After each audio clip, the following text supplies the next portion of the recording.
Thank you. Good morning, Chairman Jordan, Ranking Member Nadler, members of the committee.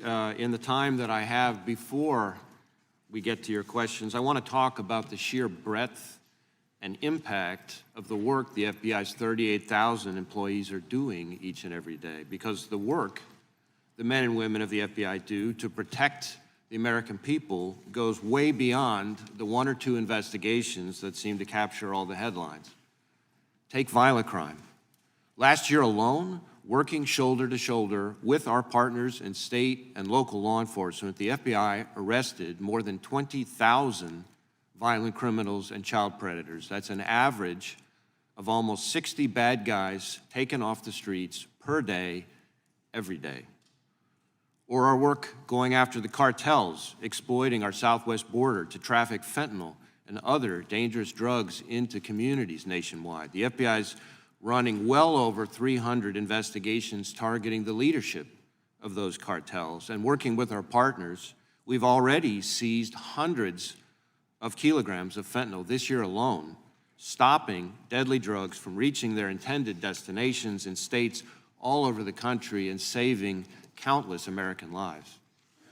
Or the thousands of active investigations we now have into the Chinese government's efforts to steal our most precious secrets, rob our businesses of their ideas and innovation, and repress freedom of speech right here in the United States. And that is just scratching the surface. The men and women of the FBI work tirelessly every day to protect the American people from what is really a staggering array of threats. And we don't do that work alone. The FBI now leads more than 750 task forces nationwide, made up of more than 6,000 state and local task force officers, or TFOs as we call them, from more than 1,800 different state and local agencies. Each of those TFOs represents an officer, a deputy, or an investigator that a local police chief, sheriff, or state superintendent was willing to send our way, certainly not because they didn't have enough work to do in their own department, but because they saw the tremendous value that our FBI-led task forces bring. And we are honored and humbled by their trust in us and grateful for their partnership.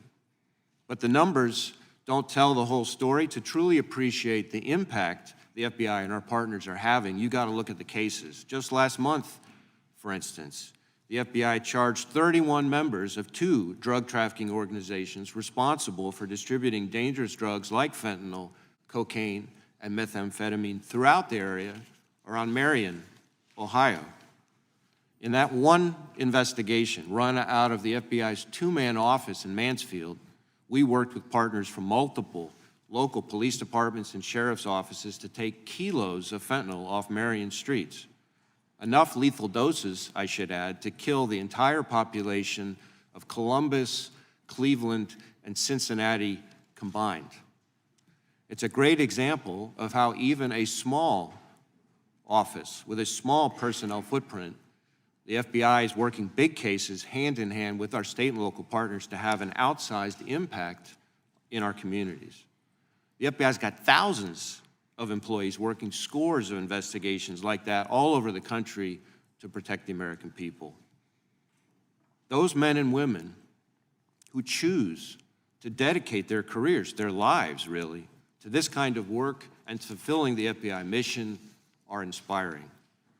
At a time when so many other law enforcement agencies have had a difficult time with recruiting and retention, the Bureau continues to attract applicants in near record numbers.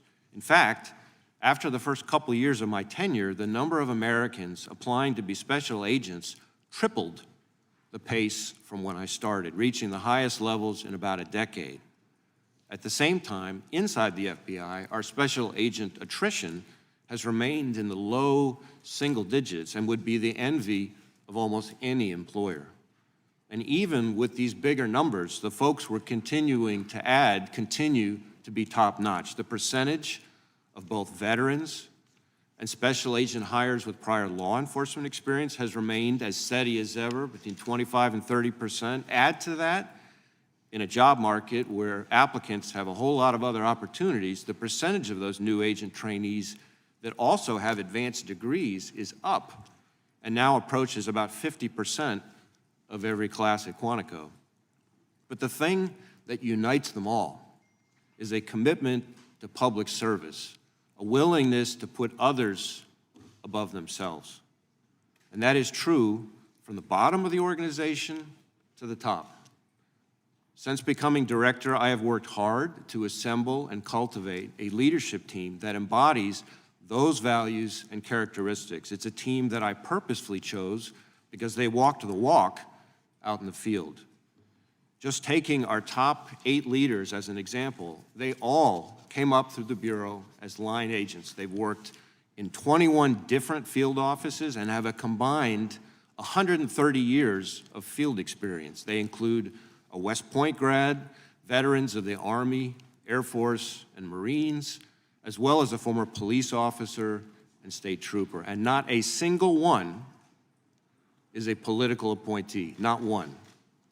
Today's FBI leaders reflect the best of our organization, an organization that is made up of 38,000 men and women who are patriots, professionals, and dedicated public servants. And that is the real FBI. I've now visited every single one of our 56 field offices twice, some of them more than twice.